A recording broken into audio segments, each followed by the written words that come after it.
Hello viewers, welcome back to read education job news channel. রাজ্যে ICDS অর্থাৎ অঙ্গনারী ও সহায়িকা নিয়োগের বিজ্ঞপ্তি জারি হয়েছে সম্প্রতি। যেসব চাকরি প্রার্থীরা দীর্ঘদিন যাবৎ অঙ্গনারী কর্মী এবং সহায়িকা নিয়োগের প্রস্তুতি নিচ্ছেন, নিঃসন্দেহে তাদের জন্য এটি একটি দারুণ খুশির খবর। মহিলা চাকরি প্রার্থীরা এখানে আবেদন করতে পারছেন। গ্রাম পঞ্চায়েত অনুযায়ী শূন্য পদের ভিত্তিতে সংশ্লিষ্ট এলাকার বাসিন্দারা এখানে কিন্তু আবেদন জানাতে পারছেন। আবেদন পদ্ধতি, শিক্ষাগত যোগ্যতা এবং অন্যান্য বিস্তারিত তথ্য আজকের এই বিজ্ঞপ্তিতেই আপনাদের সাথে শেয়ার করব, তাই অবশ্যই ভিডিওটিকে প্রথম থেকে শেষ পর্যন্ত দেখবেন। আর যারা যারা চ্যানেলে নতুন দর্শক রয়েছেন, অবশ্যই চ্যানেলটিকে সাবস্ক্রাইব করে পাশের বেল আইকনটিকে অন করে রাখবেন এই ধরনের নিত্য নতুন জব আপডেটের জন্য।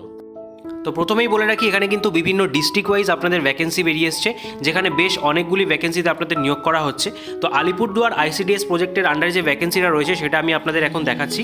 যার ডেটটা দেখতে পাচ্ছেন, এটা 9 ফেব্রুয়ারি 2024 তারিখে অফিসিয়ালি প্রকাশিত হয়েছে, যার নোটিফিকেশন নম্বরটাও আপনারা বাদিকে দেখতে পাবেন। এর পরবর্তীতে যেমনটা বললাম, ফিমেল ক্যান্ডিডেটরাই এখানে কেবলমাত্র এলিজিবল, যেখানে অঙ্গনারী হেল্পার AWH এই পোস্টের আন্ডারে আপনাদের নিয়োগটা করা হবে।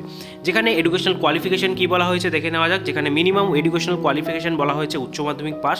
তার সাথে আরও একটা পয়েন্ট বলেছে, the above noted minimum educational qualification must be possessed by the candidate on or before the date of publication of this notice. অর্থাৎ নোটিশটা যবে পাবলিশ হয়েছে তার আগে কিন্তু আপনাদের এই 12 পাস যে সার্টিফিকেট সেটা কিন্তু কমপ্লিট হওয়া থাকতে হবে। ঠিক আছে। বয়সসীমা কী বলা হয়েছে, মিনিমাম 18 থেকে 35 রাখা হয়েছে বয়সসীমা, যেটা 1/1/2024 তারিখ অনুযায়ী ক্যালকুলেট করা হচ্ছে। আলিপুরদুয়ার ডিস্ট্রিক্টের বিভিন্ন পঞ্চায়েতে আপনাদের নিয়োগটা করা হবে। তো সেই পঞ্চায়েতের নামটা দেখতে পাচ্ছেন, টাটপাড়া 1, 2, মাখলগুড়ি, তুরতুরি আর কোহিনুর। ঠিক আছে, এই 5টা পঞ্চায়েতে আপনাদের নিয়োগ করা হচ্ছে এবং তার ভ্যাকেন্সিটা আপনারা দেখতে পাচ্ছেন। টোটাল প্রত্যেকটা পঞ্চায়েতের জন্য একটি করে ভ্যাকেন্সি রয়েছে, 5টা ভ্যাকেন্সি কিন্তু এখানে রয়েছে। তার পাশাপাশি ক্যাটাগরি ওয়াইজ যে ভ্যাকেন্সির লিস্ট সেটাও আপনারা এখানে দেখতে পাচ্ছেন। আমরা চলে এলাম এর পরবর্তী প্রজেক্ট, যেটা হচ্ছে ফালাকাটা আইসিডিএস প্রজেক্টের আন্ডারে যে ভ্যাকেন্সিটা বেরিয়ে এসছে। ঠিক আছে, ডেট অফ পাবলিকেশন সেম রয়েছে, নোটিফিকেশন নম্বরটাও আপনারা দেখতে পাচ্ছেন এবং এখানে পঞ্চায়েত ওয়াইজ যে ভ্যাকেন্সি দেখতে পাচ্ছেন তার পঞ্চায়েতের নামের লিস্ট দিয়ে দিয়েছে। ডালগন, দেওগন, ধানিরামপুর 1, 2 এবং জাতেশ্বর, এই সমস্ত জায়গা থেকে টোটাল দেখতে পাচ্ছেন 8টি ভ্যাকেন্সি কিন্তু এখানে বেরিয়ে এসছে এবং ক্যাটাগরি ওয়াইজ যে ভ্যাকেন্সির লিস্ট সেটাও আপনারা ডান দিকে দেখতে পাচ্ছেন। তার পরবর্তী প্রজেক্ট রয়েছে কুমারগ্রাম আইসিডিএস প্রজেক্ট। এখানেও কিন্তু আপনাদের সমস্ত কিছুই সেম থাকছে, এডুকেশন কোয়ালিফিকেশন থেকে শুরু করে বাকি সমস্ত ডিটেলস, বয়সসীমা অবধি। এবং এখানে আপনাদের যে গ্রাম পঞ্চায়েতের নাম দেখতে পাচ্ছেন, কুমারগ্রাম, NKS এবং বলকা, এই সমস্ত জায়গা থেকে টোটাল 5টি ভ্যাকেন্সি এই পোস্টের জন্য বেরিয়ে এসছে।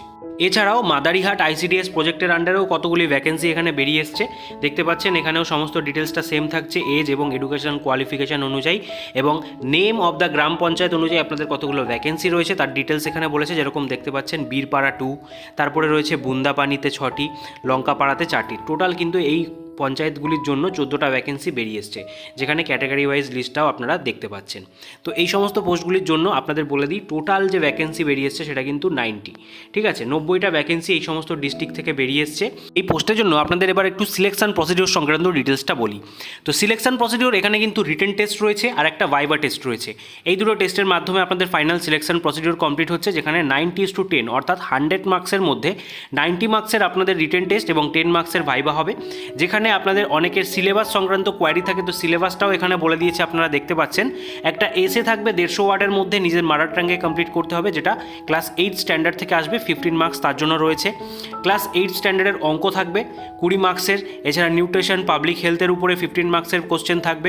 ইংলিশ ল্যাঙ্গুয়েজ থেকে 20 মার্কস, জেনারেল নলেজ থেকে 20 মার্কস এবং ভাইভা থাকছে 10 মার্কসের। ঠিক আছে, টোটাল 100 মার্কসের এই কিন্তু যে প্রশ্নপত্রটা সেটা কিন্তু আপনাদের কমপ্লিট করতে হবে। ঠিক আছে, এর উপরে বেস করে 1:5 রেশিওতে আপনাদের কিন্তু এখানে সিলেকশন করা হচ্ছে। ঠিক আছে, তো এটা হয়ে গেল আপনাদের সিলেকশন প্রসিডিওর। এবারে আপনাদেরকে বলবো আপনারা এখানে আবেদন কিভাবে করবেন। এখানে আবেদন পদ্ধতিটা সম্পূর্ণ অনলাইনের মাধ্যমে রয়েছে, কোনো রকম অফলাইন প্রসেস নেই। অনলাইনে আগামী 20 ফেব্রুয়ারি থেকে কিন্তু সকাল 10টা থেকে অফিসিয়াল ওয়েবসাইট অন হয়ে যাবে, সেখানে গিয়ে আপনারা অনলাইনে আবেদন করতে পারবেন। আবেদন করার যে অফিসিয়াল ওয়েবসাইট সেটা আমাদের টেলিগ্রাম গ্রুপে আপনারা পেয়ে যাচ্ছেন, সেখানে তাড়াতাড়ি জয়েন হয়ে সেখান থেকে আপনারা কিন্তু যত তাড়াতাড়ি সম্ভব এখানে আবেদনটি করে দিতে পারেন। ঠিক আছে, আবেদন করার যে লাস্ট ডেট সেটাও আপনারা দেখতে পাচ্ছেন, 20 মার্চ 2023 তারিখ বিকেল 5:30টার মধ্যে আপনাদের এখানে আবেদন করে ফেলতে হবে। ঠিক আছে, এবং এখানে আবেদন করতে গেলে আরও কিছু প্রসিডিওর রয়েছে, তার জন্য আপনাদেরকে বলি এখানে কী কী ডকুমেন্টস লাগবে সেটাও আপনারা একবার দেখে নিন। যেই ডিস্ট্রিক্ট থেকে রয়েছেন সেখানকার রেসিডেন্সিয়াল সার্টিফিকেট, যেটা অবশ্যই 6 মাসের বেশি পুরানো থাকতে হবে, সেটা জানানো রয়েছে।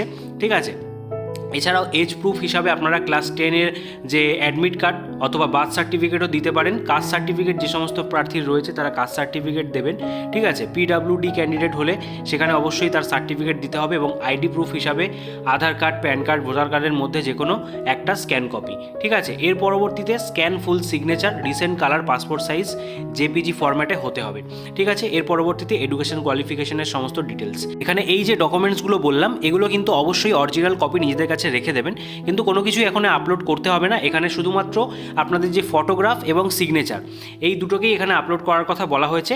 বাদবাকি সমস্ত ডিটেলসগুলো আপনারা সঠিকভাবে দিলেই এখানে হয়ে যাবে। এর পরবর্তীতে এই সমস্ত প্রসেস কমপ্লিট হয়ে যাওয়ার পর এটার কিন্তু একটা অবশ্যই প্রিন্ট আউট কপি নিজেদের কাছে রেখে দেবেন, কারণ পরবর্তীতে এটা দেখতে চাওয়া হতে পারে। এই হচ্ছে সম্পূর্ণ প্রসেস। এইভাবে করে আপনারা আবেদনটি এখানে করে ফেলতে পারেন। আশা করছি ভিডিওটা আপনারা এতক্ষণ অবধি দেখছেন। যদি একটি ইনফরমেটিভ মনে হয়ে থাকে একটি লাইক দিয়ে আমাদেরকে মোটিভেট করবেন এবং সকলের মাঝে শেয়ার করে দেবেন।